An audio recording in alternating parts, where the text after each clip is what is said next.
quero convidar você a abrir a sua Bíblia lá na carta de Paulo a Filemão. Encontra lá, está ali perto de 1ª, 2ª Timóteo, Tito, aí vem Filemão. Nós vamos refletir um pouco nesta carta. Na sua Bíblia, eu imagino, deva ter 1, 2 páginas, deve ser uma folha, né? A carta inteira, uma carta bem pequena, mas eu quero inicialmente ler versos de 4 a 6, só para a gente ter uma introdução aqui nesse texto tão bonito que é a carta de Paulo a Filemão. Acompanhe na sua Bíblia, versos de 4 a 6, dizem assim: sempre dou graças a Deus, lembrando-me de você nas minhas orações, porque ouço falar da sua fé no Senhor Jesus e do seu amor por todos os santos. Oro para que a comunhão que procede da sua fé seja eficaz no pleno conhecimento de todo o bem que temos em Cristo. Amém? Essa carta de Paulo a Filemão é a menor epístola de Paulo. Não sei se você repara muito nisso, mas as cartas de Paulo elas estão organizadas no Novo Testamento da maior para menor. E de igrejas, né? O destinatário são igrejas e pessoas. Então começa com a carta aos Romanos, depois de Atos vem a primeira carta de Paulo aos Romanos, maior carta de Paulo. Pegar o texto grego lá e contar palavrinha por palavrinha, Romanos dá 7.101 palavras. E ele vai... O Novo Testamento é organizado assim, né? Cartas, igrejas. Depois vem as pessoas. Carta de Paulo a Timóteo, outra carta de Paulo a Timóteo, outra carta de Paulo a Tito, carta de Paulo a um homem chamado Filemão. Filemão é a menor. Contadinhas lá no texto grego, 335 palavras. Se a gente comparar esta carta com a maior, que é de Romanos, a gente pode dizer que nós estamos diante de um bilhete, né? É um bilhete. É uma carta muito, muito curtinha. Nela, Paulo está tratando de um problema muito específico. É uma carta que tem o propósito de falar para o Filemão que um escravo dele, chamado Onésimo, fugiu dele, ele sabe, ele está procurando esse escravo, mas Paulo está escrevendo a carta para dizer assim, ele está comigo. E eu fiz um trabalho na vida dele, ele se converteu ao Evangelho de Jesus, e eu estou agora te enviando ele de volta, que é a coisa mais certa a se fazer. Devolver o escravo para o senhor dele. Né? Lembrando que naquela época a cultura dizia isso, né? Era um regime escravagista. Né? Agora então Paulo está escrevendo, dizendo assim, olha, eu quero que você receba esse escravo, não mais como escravo, mas agora você receba-o como irmão em Cristo, porque ele se converteu. Ele não se converteu na tua casa. Sei lá quanto tempo que ele viveu aí. Mas aqui, na prisão, que a gente não sabe o que aconteceu, se o Onésimo acabou sendo preso, e por isso se encontrou com Paulo lá, ou se ele, sei lá, se arrependeu, foi procurar o apóstolo Paulo na prisão. Mas o fato é que ele está dizendo que na prisão ele gerou esse homem chamado Onésimo, esse novo homem, que agora é um escravo convertido. Ele está dizendo para Filemão, quero que você receba ele agora, mas entenda que ele não é só um escravo, ele é um cristão. Ele é seu irmão em Cristo. Né? Então, assim, a relação senhor e escravo, patrão e empregado, ela vai ser um pouco alterada, porque agora, diante de Deus, vocês têm o mesmo status, são irmãos em Cristo. E aqui há um pressuposto de que Paulo havia feito um trabalho prévio de convencimento do escravo Onésimo. Né? Ou seja, Onésimo está disposto a voltar. Senão a carta não faz sentido. Até porque a carta ela deve ter sido levada pelo próprio Onésimo. E ele vai acompanhado de um homem chamado Tíquico. Se você ler Colossenses 4, 7 a 9, você vai entender isso. Por quê? Porque as duas cartas devem ter ido ao mesmo tempo. Porque a igreja de Colossos é a igreja do Filemon. Então foi uma carta para a igreja e foi uma carta para o Filemon, especificamente, né? Se você estudar um pouquinho mais, você vai entender que o Filemon, ele é o pai do Arquipo. E pela forma como termina a carta aos Colossenses, mandando um recado ao Arquipo, o Arquipo é o pastor da igreja. Então, assim, nós estamos falando aqui de uma carta que está sendo endereçada a um homem que é o pai do pastor da igreja, que está à procura de um escravo fugitivo, e que agora Paulo está escrevendo uma carta, ele dizendo assim, o escravo está comigo, eu estou mandando ele de volta para você, mas estou te devolvendo melhor. Porque ele saiu daí escravo, mas ele está voltando como cristão. Entende o contexto todo aqui? Então é uma carta pequena dirigida a ele. Como o assunto ele é muito delicado, envolvendo um relacionamento quebrado, tem um cuidado todo especial na escolha dessas poucas palavras que ele escreve. E nós notamos então que Paulo fala com muito jeito, com muito tato, com muita sabedoria. Ele tenta ser assertivo nesse assunto que ele está tratando, né? Porque errar nas palavras colocaria tudo a perder. Que a cultura dizia que um senhor de escravo, quando ele perdia um escravo, para ele era uma humilhação. A vizinhança comentava. Você ouviu falar? Onésimo, ó, escapou. E vai saber quantas vezes, né? Qual é o histórico do Onésimo? Foi a única vez que ele escapou? Ou já, sei lá, é a segunda, é a terceira, é a quarta vez, né? E a vizinhança toda comenta. Filemão é frouxo mesmo, né? Escravo ainda roubou ele e foi embora. Então, assim, a cultura dizia que esse senhor de escravo está buscando esse escravo. Pagava alguém para buscar o escravo. E, geralmente, no contexto romano, entenda que aqui é contexto romano, Colossos, na Frígia, não tem nada a ver com o contexto lá de Israel, né? Porque no contexto de Israel, se você lê o livro de Deuteronômio, por exemplo, Levítico, você vai perceber que os escravos eram muito bem tratados, a lei de Deus fazia isso, mas no contexto romano não. Então o senhor de escravos, quando o escravo fugia, ele fazia questão de buscar esse escravo onde tivesse, trazer ele para diante da vizinhança ali, ele apanhar bastante, para que todo mundo visse. E dependendo do que ele fez, ele vai morrer. Ele vai ser sacrificado ali. Então, esse é o contexto, né? O Filemon devia estar assim, profundamente indignado. Ele é crente, mas ele foi lesado por um escravo. Ele deve estar inconformado com o que havia acontecido. Não sabemos há quanto tempo isso aconteceu. Mas pelo jeitinho, né, que Paulo escreve, todo fazendo um caminho, um rodeio, você percebe assim que o assunto era delicado, não é um assunto fácil de tratar. E se Paulo errasse ali nas palavras, isso podia colocar tudo a perder. E é por isso, então, que o Onésimo vai acompanhado de um homem chamado Tíquico. Porque você imagina, o escravo volta com uma carta na mão, né? Quer dizer, antes de ler a carta, ele mata o escravo, porque fala assim, não era para matar, né? Agora que eu li. Então, assim, o Tíquico é o cara que vai dizer assim, ó, o Paulo mandou ele vir, eu estou com ele aqui, lê essa carta, por favor. Né? Então, assim, imagina essa situação que estava acontecendo ali.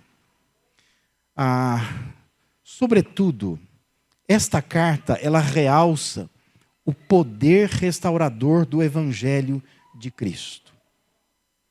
Você pode olhar para a carta e pensar assim, é um assunto pessoal, delicado, rápido, que se espera uma resposta prática do Filemon, que é um senhor de escravos. Mas se você prestar bem atenção, a carta revela a beleza do que Cristo faz. Né? É o poder restaurador do Evangelho. E o que Paulo está fazendo aqui é de uma forma muito simples, tentando de novo pregar o Evangelho para Filemon. E dizer para ele, olha, o que Cristo faz é maravilhoso. Eu queria que você contemplasse isso e você se submetesse àquilo que Deus está querendo fazer na sua vida e na vida desse escravo aqui. Então, o conteúdo da carta fornece vários efeitos desse evangelho reparador, restaurador, que renova a vida das pessoas. Então a pergunta que eu quero responder hoje é o que o evangelho restaura. Em primeiro lugar, o evangelho, ele restaura vidas. A carta, ela aponta para uma vida. A carta, ela tem como justificativa uma vida. Paulo escreve uma carta com muito cuidado, escolhendo as palavras por causa de um homem. Um homem chamado Onésimo. É esta vida que provoca a carta, né? Porque Paulo entendia que era uma vida perdida, mas uma vida que foi restaurada pela graça de Jesus e por meio dele, de Paulo.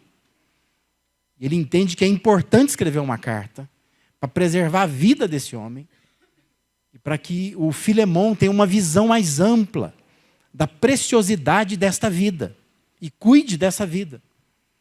Que para Filemão é só um escravo na lista de escravos que ele devia ter. É só mais um. Mas Paulo está escrevendo uma carta por causa desta vida. Da vida de um escravo. Da vida do Onésimo. Aí, nos versículos de 8 a 14, Paulo faz a intercessão, então, por Onésimo. Vamos ler juntos lá. Observe na sua Bíblia e acompanhe como está aí. Diz assim, o seu amor me tem dado grande alegria e consolação. Paulo está dizendo para Filemão, porque você, irmão, tem reanimado o coração dos santos. Por isso, mesmo tendo em Cristo plena liberdade para mandar que você cumpra o seu dever, eu prefiro fazer um apelo com base no amor. Eu, Paulo, já velho e agora também prisioneiro de Cristo Jesus, apelo em favor do meu filho Onésimo, que gerei enquanto estava preso. Ele antes lhe era inútil, mas agora é útil, tanto para você quanto para mim. Mando-o de volta a você, como se fosse o meu próprio coração. Gostaria de mantê-lo comigo para que me ajudasse em seu lugar enquanto estou preso por causa do Evangelho. Mas não quis fazer nada sem a sua permissão, para que qualquer favor que você fizer seja espontâneo e não forçado. Olha que bonito o que Paulo está dizendo aqui, né? Ele está dizendo, olha, antes ele era inútil para você, é só um escravo, é só alguém que serve.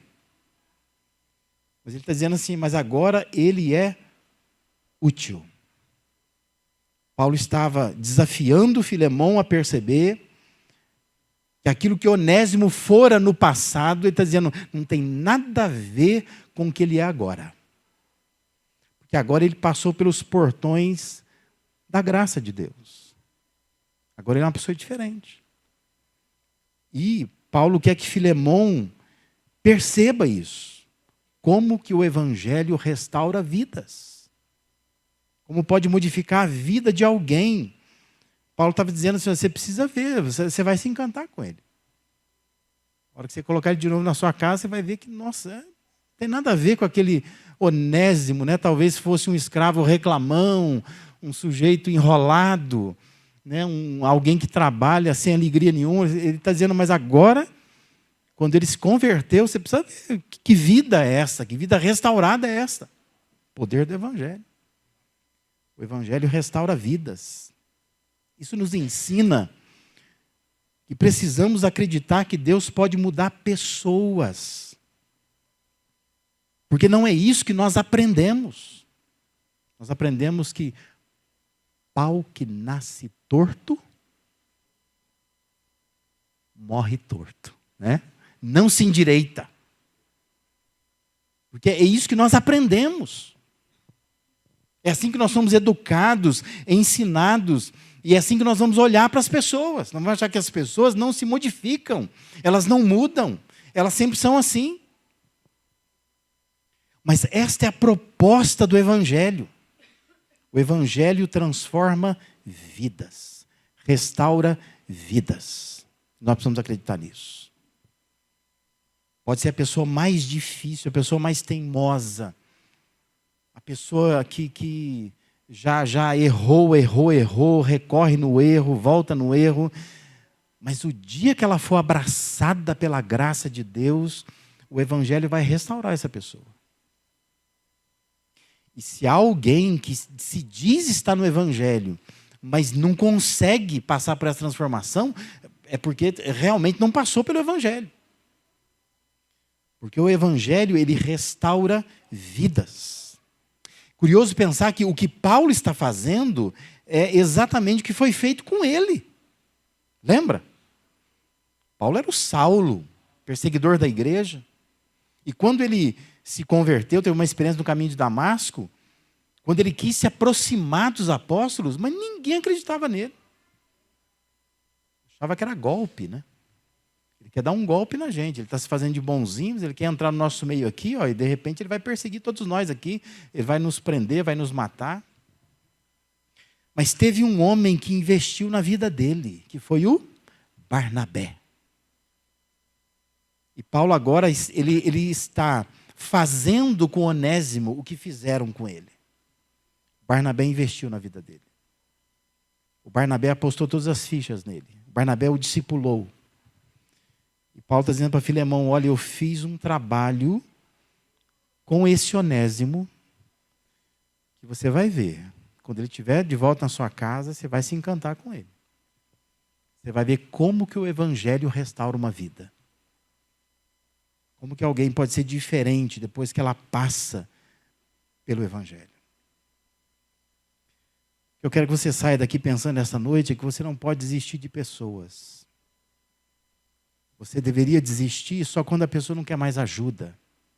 Só quando ela rejeita completamente. Só quando ela diz assim, olha, eu não desaparece da minha vida. Eu não quero mais. Mas enquanto alguém está demonstrando algum tipo de vontade de mudar, insista, persista, invista, mas não desista da pessoa. Porque nós precisamos entender que o Evangelho restaura vidas, vidas. Eu fico sempre curioso para saber qual é o histórico do Onésimo, né? Qual é o histórico dele, gente? Eu queria saber. Será que esse Onésimo, a primeira vez que ele fugiu, será que ele era um escravo ruim naquela casa? Será que ele dava muito trabalho?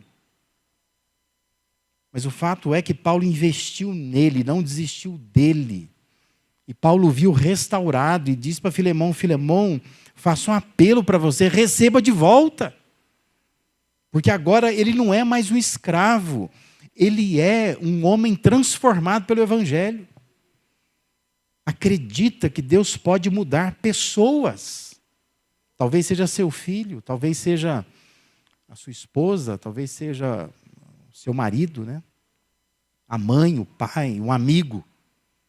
Mas acredita, o Evangelho pode mudar pessoas. Persista, invista, insista, não desista. Porque Deus usou alguém para cuidar da sua vida. Quanto você teimou, quanto você demorou, quanto você negou, quanto você rejeitou, até que um dia você se rendeu. Então, às vezes, com alguém será a mesma coisa. Vai demorar, vai precisar ter um trabalho, vai precisar ir atrás de novo, vai precisar ir lá, vai precisar carregar no colo. Mas é importante sempre acreditar nesse poder que o Evangelho tem. O poder de restaurar vidas. O grande interesse de Deus é em vidas. É isso que Ele quer fazer. Eu sempre falo que Deus não está interessado nesse prédio. Deus não está interessado nos nossos instrumentos. Deus não está interessado nas nossas cadeiras, nos nossos computadores, nosso ar-condicionado. Deus não está interessado em nada disso. Deus está preocupado com pessoas, com vidas. Porque o Evangelho restaura vidas. E nós precisamos voltar os nossos olhos para as vidas.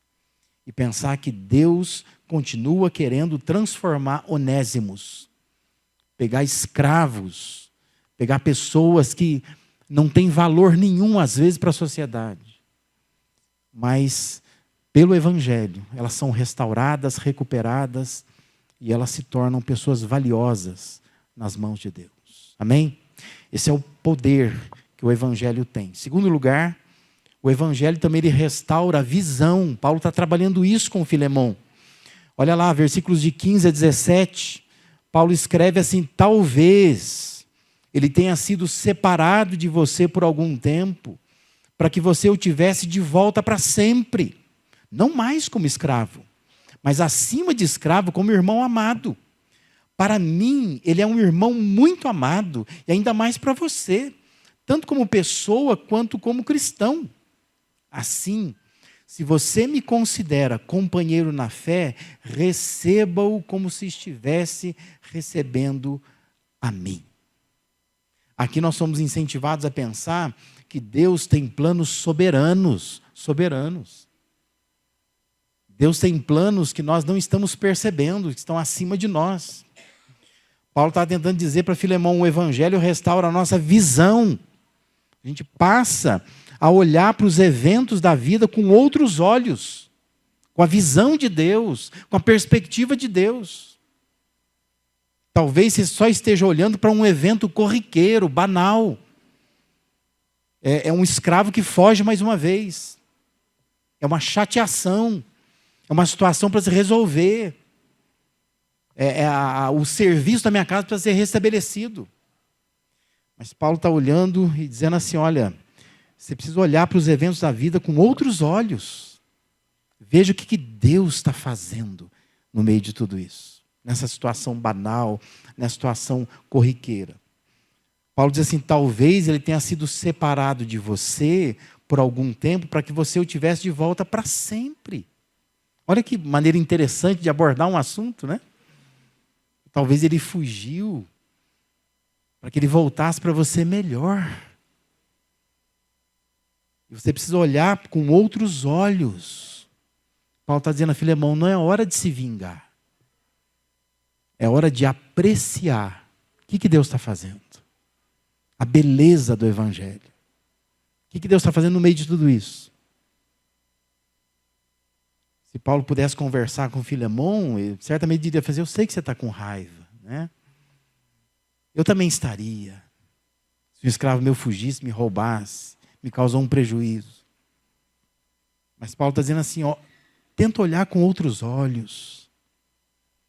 Não fica focando o problema, foca o propósito. Por quê? Para que ele fugiu? Talvez no seu olhar é só um problema com o escravo. Uma boa surra resolve, né? Quem sabe eliminar resolve também, porque aí os outros vão ver e falar assim: está vendo? Nunca mais vão fugir da casa do Senhor. Mas Paulo está dizendo assim: tem uma outra visão, a visão do evangelho, foca no propósito. Ele foi afastado de você, talvez foi um ato providencial de Deus. E Deus agora quer que você tenha uma visão diferente. Porque o evangelho, ele restaura a nossa visão. Nós passamos a enxergar a vida com outros olhos. Os dissabores em nossa vida podem ter uma ação oculta de Deus. O que estamos vendo não é tudo o que está acontecendo. Entenda isso. Lembra lá do livro de Jó, né? O que Jó estava vendo não era tudo o que estava acontecendo. Tinha uma conversa lá, de Deus com Satanás. Jó não estava vendo isso.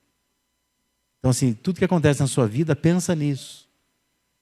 Nem tudo que você está vendo é tudo que está acontecendo. Porque às vezes você está olhando só com o olhar humano, mas tem coisas acontecendo na esfera celestial.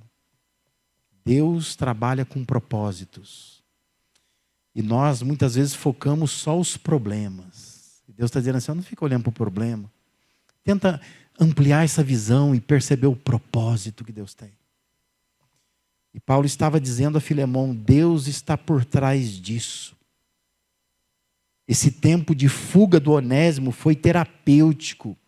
Deus precisava trabalhar na vida do Onésimo, longe da tua casa. Mas agora Deus quer trabalhar a sua visão, Filemão. Você precisa enxergar com outros olhos essa situação. O evangelho, ele restaura o nosso jeito de enxergar as coisas. E nós precisamos permitir que o evangelho faça isso conosco. Nós não podemos olhar para a vida como todo mundo olha. Nós precisamos olhar para a vida como Deus olha. Como que Deus quer que a gente olhe. Porque às vezes aquelas coisas chatas que acontecem na vida da gente é muito mais do que uma coisa chata. É uma providência de Deus para trabalhar alguma coisa em nossa vida, especialmente a nossa forma de enxergar as coisas. Em terceiro lugar, o que mais o Evangelho restaura? O Evangelho também restaura valores.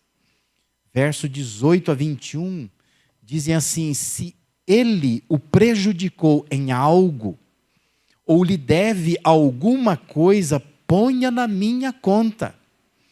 Eu, Paulo, escrevo de próprio punho, eu pagarei, para não dizer que você me deve a sua própria pessoa.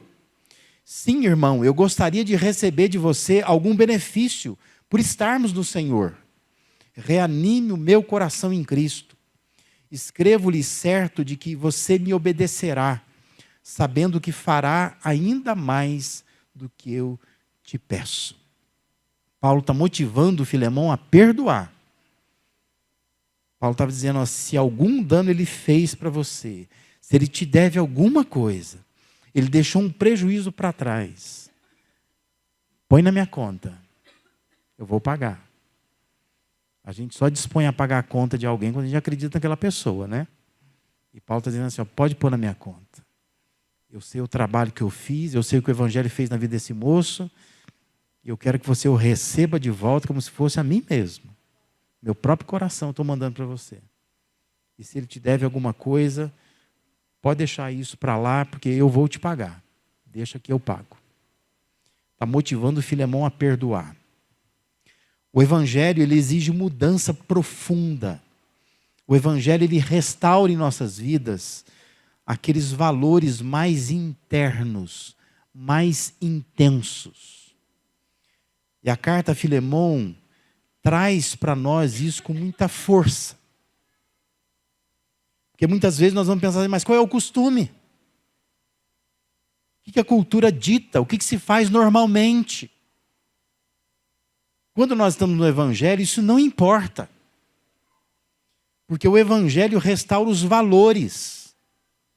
O Evangelho faz a pessoa agir de uma forma completamente diferente do que seria normal, do que a cultura diria. Porque a cultura de Filemão diria assim, olha, um escravo fujão, ele tem que ser corrigido.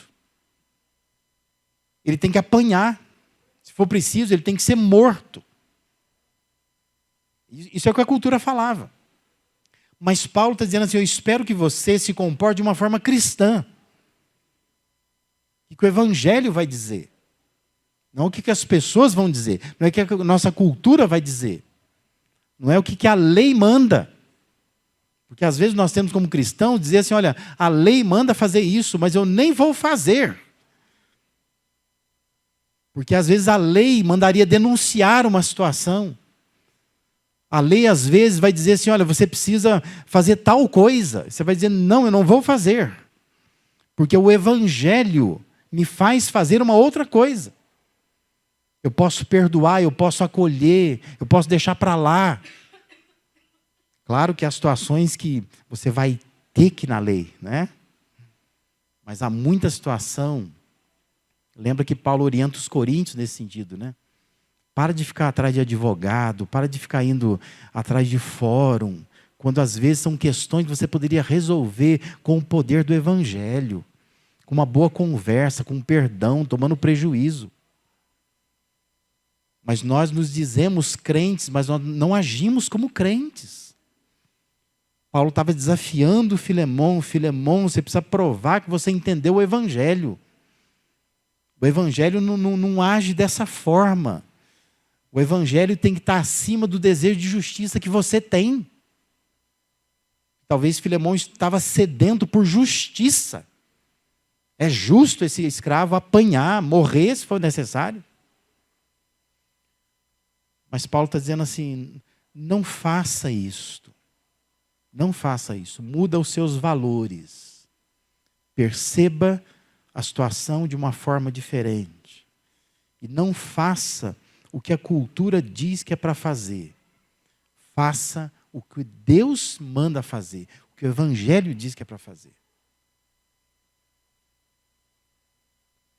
Porque no nosso meio acontecem coisas que todo mundo vai dizer assim, ó, seu marido te traiu, por exemplo, não perdoa. Separa dele. A lei te permite isso. Mas o Evangelho muitas vezes vai dizer assim, ó, perdoa. Você vai perdoar. A esposa faz coisas, os filhos fazem coisas. Muitas vezes a gente vai dizer assim, não, mas todo mundo vai dizer que se eu não fizer alguma coisa, eu sou bobo, besta. Mas o Evangelho vai dizer assim, ó, você vai agir de uma forma diferente. E Deus vai honrar a sua atitude e vai abençoar você. Eu tenho visto ao longo da minha vida coisas maravilhosas que o Evangelho faz. Coisas extraordinárias. Situações familiares, profissionais. Você olha e fala, essa pessoa é muito crente, né? Porque ela tinha todos os motivos para arrebentar com a vida de alguém. Ela não faz. Ela não faz. Porque o Evangelho modifica a pessoa. E ela age de uma forma cristã. É o que Paulo está apelando aqui para o Filemão. Filemão, mude os seus valores. Porque Deus, Ele quer, por meio do Evangelho, restaurar os nossos valores. Valores que foram danificados, manchados, contaminados pelo pecado. E é justamente em momentos assim que nós temos que aprender que o Evangelho exige mudanças profundas, mudanças cruciais. É que a gente fica olhando hoje assim, não é a nossa cultura mais, né? Para nós parece que é uma coisa só de observar. Parece uma coisa leve. Mas para Filemão não era uma coisa fácil. Mexia com a honra dele. E Paulo está pedindo para ele, olha, você abraçou o Evangelho de Cristo, você tem que ter um outro coração. Não se faz assim mais. E se você agir como a cultura diz, esse é o coração da cultura, é o coração do mundo, é o coração do pecado. Mas o coração restaurado por Deus é diferente. Terá valores diferentes. Paulo diz no versículo 21, certo como estou, da tua obediência eu te escrevo, sabendo que farás mais do que eu estou te pedindo. Paulo está dizendo, você vai fazer mais. Porque se você é um homem de Deus, se você realmente é convertido, você vai fazer mais. Você não vai bater, você não vai se vingar, você não vai matar, você vai fazer mais do que eu estou te pedindo. Existe uma tradição cristã antiga que afirma que Filemão, ele atendeu o pedido de Paulo, porque eu sei que você está curioso para saber, né? Será que ele atendeu, né? O que aconteceu? Mas há uma tradição antiga que diz que anos mais tarde, Onésimo se tornou bispo em Éfeso. E ele foi morto, martirizado, apedrejado, depois decapitado, debaixo do comando do imperador Domiciano. Ele teria morrido pelo Evangelho. É bonito pensar isso, né? Que mais do que um escravo fujão, ali estava um líder. Alguém que se tornou bispo em Éfeso. Alguém que foi muito usado por Deus depois. Se quiser entrar na internet, você pesquisa lá, Onésimo de Bizâncio. É uma tradição antiga que conta um pouco da história e vai relacionar Onésimo a Filemão. Dizendo que ele é o escravo de Filemão, que fugiu, que foi perdoado por Filemão, seguindo a orientação de Paulo, e ele se tornou um grande líder na igreja de Éfeso. O verdadeiro evangelho, ele restaura vidas, restaura visão, restaura valores. Eu não sei o que Deus está te incomodando nessa noite aqui.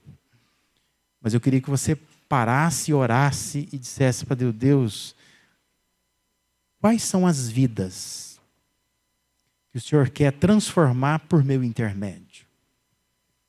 Talvez uma pessoa que você desistiu dela já. Você diz assim, olha, para mim já deu, estou por aqui. Mas talvez Deus queira te falar nessa noite, vai atrás de novo desta vida. Porque é uma vida preciosa para Deus. E Deus quer usar, às vezes, a sua vida para restaurar aquela vida. Talvez a sua visão está danificada. Você está achando que só é problema, problema, problema. Você está tentando resolver questões domésticas, profissionais. Só que Deus está dizendo assim, olha, para de olhar para o problema, começa a olhar para o propósito. Está acontecendo mais coisas do que você está vendo. Você está enxergando só problema. Mas Deus está fazendo algumas coisas. Deus quer que você amplie um pouco essa visão. E Deus quer trabalhar nos seus valores. Porque talvez, humanamente falando, você está cheio de razão, de querer tomar uma série de decisões, de querer fazer um monte de coisa. Mas Deus está dizendo assim, ó, se você tem o evangelho em você, você vai agir de uma forma cristã. Não de uma forma humana, não de uma forma justa, não de uma forma legal, não de uma forma brasileira, porque nós temos o nosso jeito brasileiro de viver, mas eu vou agir de uma forma cristã, porque o evangelho restaura os meus valores. Amém?